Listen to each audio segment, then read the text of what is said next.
La nouvelle est tombée en fin de semaine dernière. Le niveau de risque relatif à la grippe aviaire en France est passé de modéré à élevé. Les éleveurs doivent donc enfermer leurs volailles pour éviter tout risque de contamination. L'an dernier, déjà, souvenez-vous, à la même époque, notre département avait été confronté déjà à cette obligation. Mais cette mesure divise toujours nos éleveurs. Reportage à Saint-Pierre-de-Chandieu, Clémence Delarbre.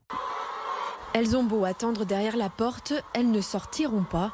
À cause de la grippe aviaire, les 3000 poules pondeuses de Michel Ferris sont privées de sortie depuis lundi.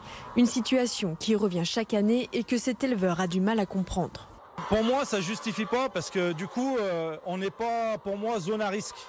Et puis en plus, si jamais on voudrait vraiment mettre les moyens, on ferait des vaccins et on n'en parlerait plus. Pour nous, éleveurs bio et éleveurs plein air, parce que je mets tout le monde dans le même sens, si on a choisi ce métier, c'est parce qu'on veut vivre avec les animaux, on veut faire profiter de la nature, on veut qu'il y ait un partage de tout. Et là, on se sent cloîtré, comme on a subi, comme les humains ont subi le confinement à cause du coronavirus, pareil. Et si la situation ne s'améliore pas, ces poules pourraient rester enfermées jusqu'en mai prochain.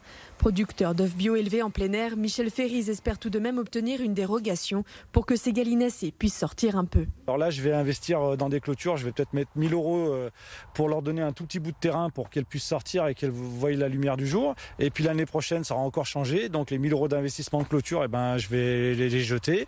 Et c'est toujours comme ça. J'ai du mal à comprendre. En attendant, ces poules devront prendre leur mal en patience. Pour l'instant, aucun cas de grippe aviaire n'a été détecté en France.